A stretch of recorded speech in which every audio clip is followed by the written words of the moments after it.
Terrence Crawford talks about Keyshawn and Shakur in the same breath, like these guys could beat everybody. So how do you feel about Keyshawn as a fighter?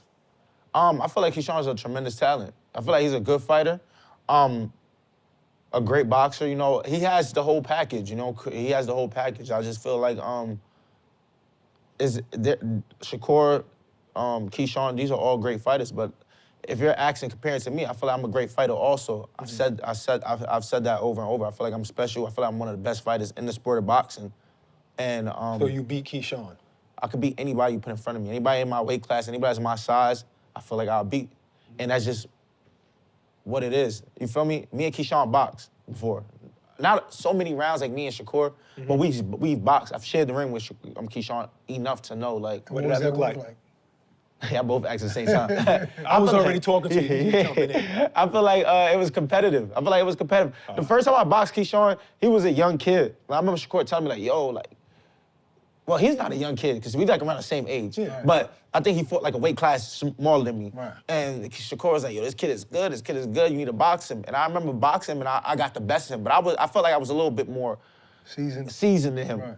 And then we boxed probably like again in 2018 or beginning of 2019. I'm like, oh, it was more competitive. That's the little clip everybody see online of me and him going back and forth and him saying, I could fight. I'm like that. Like, it was more competitive. But so in that clip, though, did you get clipped? No, I didn't get clipped. No, you didn't get clipped? What, the video with me and him? Yeah. It looked like I clipped him if you watch the video. Oh, y'all so black, I ain't know who I ain't know. It looked like I clipped him with a right hand. Oh, okay, somebody got clipped. Yeah, it was like my right hand landed clean. It looked like I clipped him for real. Like I said, I've never been down in boxing. Closest I've ever been hurt in anything in boxing with Lemos with that right hand. But I've ever been down. I don't know for other fighters what other fighters could say. Not in sparring, nothing? Nothing. Wow. Ever. I swear. I've never been boom. I hope not. I hope it don't happen. There's no, nobody can say that in the gym.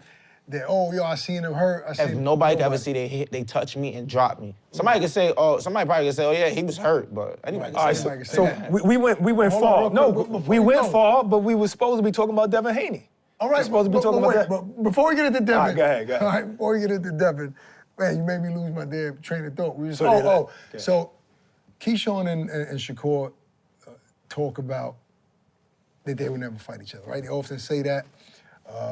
You know how this boxing game is like, it's prize fighting, right? And I remember Errol Spence said it one time, he's like, man, if you my brother, then let's get this money together, right? Like, if the money's out there. You said it too. Right? So Shakur's fighting at 140, obviously, right? Yeah. He's fighting Teofimo Lopez. He's your brother, you just said it.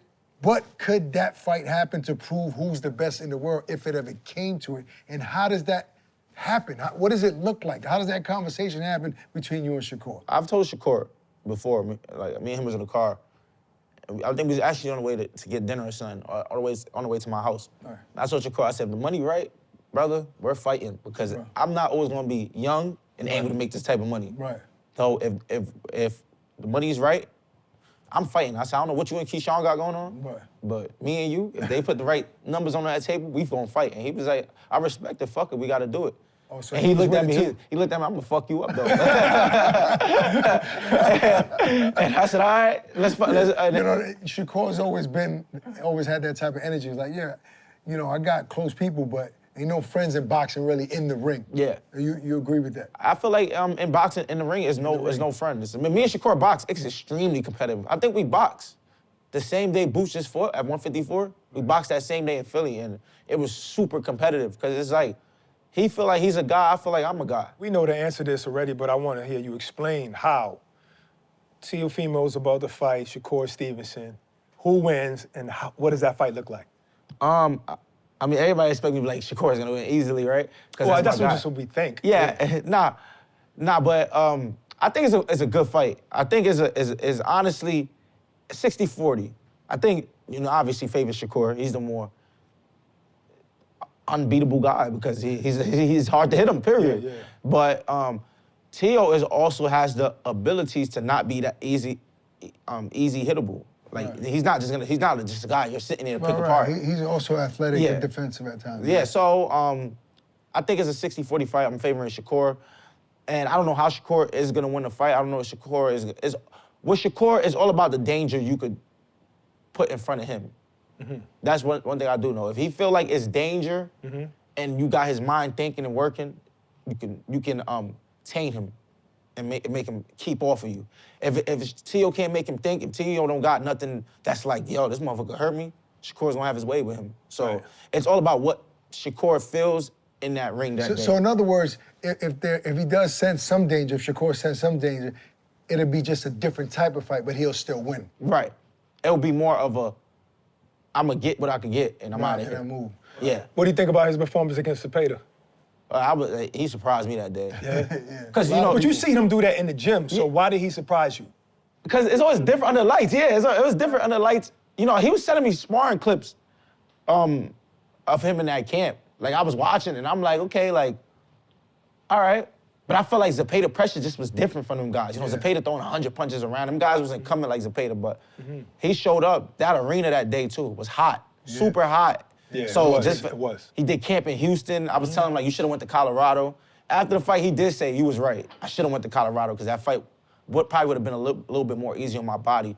But he did camp in Houston. I think that was a big factor because, you know, Zepeda does camp in altitude in Mexico. Yes. He's running up the mountains. So I'm like, you should have did things different. But the performance he put on that night, it was amazing. Special.